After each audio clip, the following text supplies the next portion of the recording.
Hello,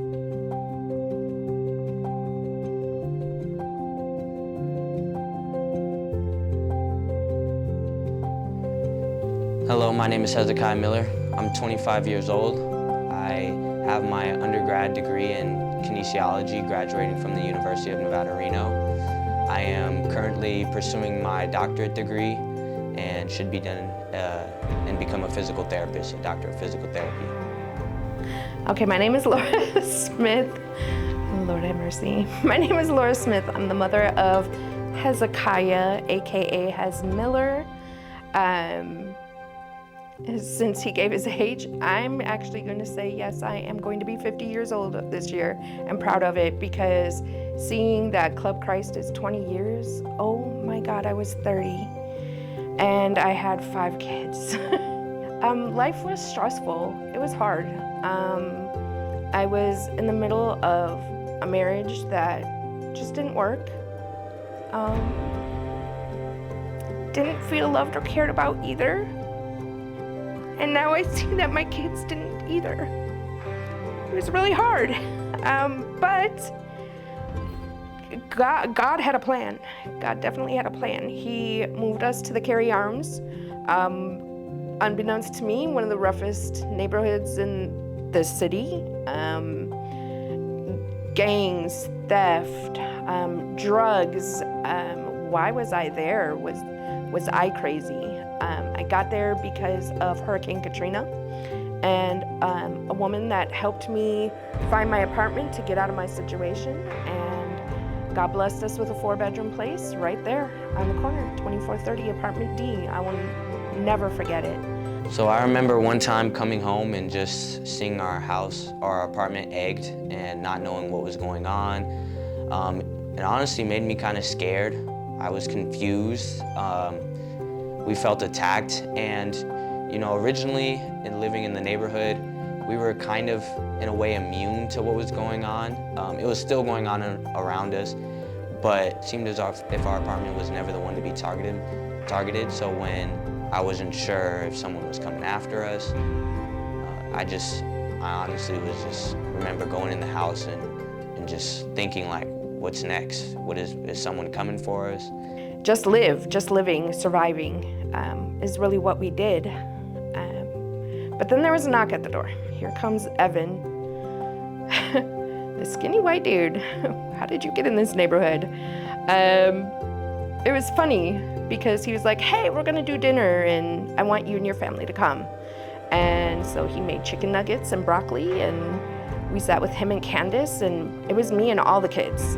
They not only ministered to my children, but they really ministered to me. They would teach us reading, writing, math. So whenever we came home from school, they would have us pull out our homework, and if they could, it would be one-on-one sessions with us, and they would just help us with any questions that we had. They would come sometimes even sick, and them just showing up and being there for us was what we really needed and what I personally needed. There wasn't a lot of role models I could look up to besides my mom. There wasn't a lot of male figures there for me to, ask questions or learn from and, teach me this is right and this is wrong. Seeing the hands and feet of Jesus in Las Vegas, I was used to church being the 4 walls. You go on Sunday, church, Wednesday, Bible study, and maybe a couple things here and there.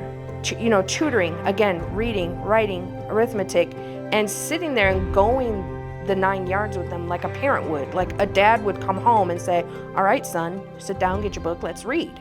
Some of them either didn't know where their dad was, some of them knew their dad was in jail, some of them knew my dad just didn't come around. And yeah, some of the kids had their parents, but most of them were single parents. Parents come home after work, yeah, you're tired.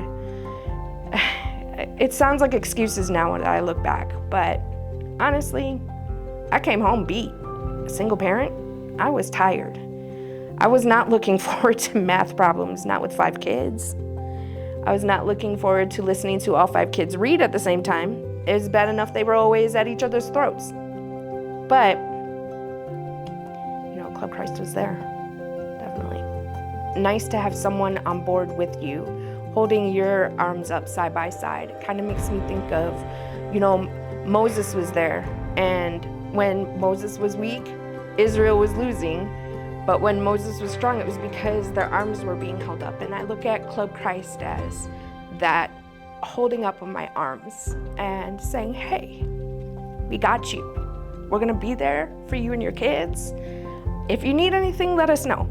It actually opened me as well to wanting to dig deeper into the Word. So it wasn't just the kids that they helped. Happy to see the man my child has become because of having support and having help. I mean, there's no program like this anywhere that I've seen. I graduated from the University of Nevada, Reno with my undergraduate degree in kinesiology, and I plan on going to get my doctorate's degree in physical therapy. And from there, I want to open my own clinic eventually as time goes. I honestly never thought I'd be pursuing my doctorate degree. I honestly never even dreamt that far before. But because of Club Christ and, them constantly telling me in my ear, hey, this school thing's serious. Hey, you can be better. Hey, you can do better. Or think about your actions because your actions have consequences, good or bad. So Club Christ played a huge role because along my life, I've definitely thought about every action that I'm taking and how it's going to lead to a better life. And pursuing a doctorate degree is something I never thought I would do. I'm the first in my family to go to college and graduate, and now I'll be the first in my family to become a doctor. One thing I was saying, I know the other day, was just coming up in that kind of upbringing, life is different. And then living this kind of life that I'm living now, it just feels like I'm living a completely different life. And Club Christ played a role in that. I'm grateful to be where I'm at. I definitely still have further to go. I feel so young and know that there's more people to reach, more people to touch, and more people to bless. And I'm just glad that Club Christ is still going strong and that more kids are being reached and more lives are being changed. There's a better way. You're not enclosed in a box, but you can go outside of that box and be different and make a change, not only for your family, but for, the people around you. A lot of times you see people can't relate to one another because there's a gap, but they close that gap, and I'm thankful for it.